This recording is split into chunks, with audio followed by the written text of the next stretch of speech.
This week, things move into place.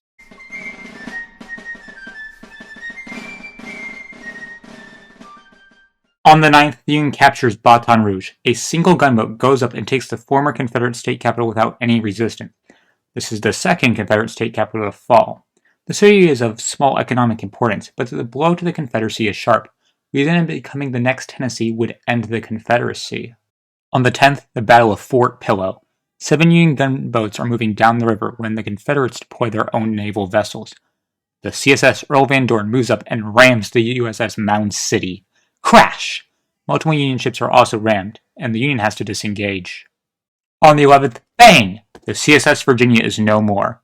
The Union has captured Norfolk and the port. The CSS Virginia is home. The James River is too shallow for the Virginia to escape. With no other choice other than surrendering, the captain of the Virginia gives the order. The crew abandon ship, set the fire, and just wait for the flame to reach the magazine. On the 15th, the Battle of Princeton Courthouse. Brigadier General Jacob Cox advances with his Kanawha Division. This alerts Brigadier General Humphrey Marshall of the Confederacy, who will not allow the Union control of the nearby railroad. He engages with his 2 brigades, but despite doing well, the battle isn't over, and will continue onwards to next week. The same day, the Department of Agriculture is created. Agriculture has been having a boost recently.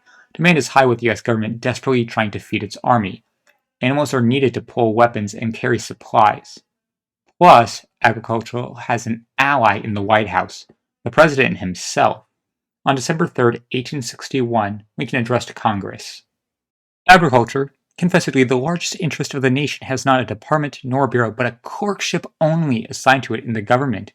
While it is fortunate that the great interest is so independent in its nature as to have not demanded and extorted more from the government, I respectfully ask Congress to consider whether something more cannot be given voluntarily with general advantage. While I make no suggestions as to details, I venture the opinion that an Agriculture and Statistical Bureau might profitably be organized. Lincoln wants to increase research in agriculture and develop the West. This department is the perfect tool to do so. Also on the 15th, General Order 28. Headquarters, Department of the Gulf, New Orleans, May 15, 1862. As the officers and soldiers of the United States have been subject to repeated insults from the women, calling themselves ladies, of New Orleans, in return for the most scrupulous non-interference and courtesy on our part, it is ordered that hereafter, when any female shall by word, gesture, or movement insult or show contempt to any officer or soldier of the United States, she shall be regarded and held liable to be treated as a woman of the town playing her avocation, by command of Major General Butler, G.O.C. Strong, Assistant Adjutant General and Chief of Staff.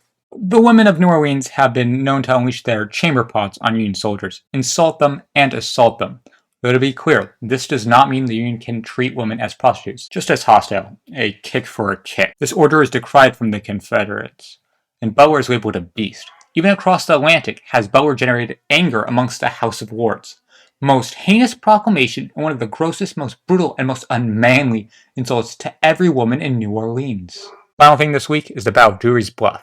5 Union ships advance upon Richmond. They move down the snaking James River. When they reach Fort Darling, they are stopped.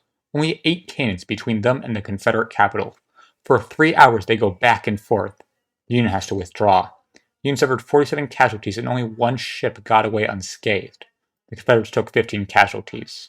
Sickles is back in action. On the 13th, the Senate confirms him, admittedly by the narrowest of margins, 19 to 18, as Brigadier General.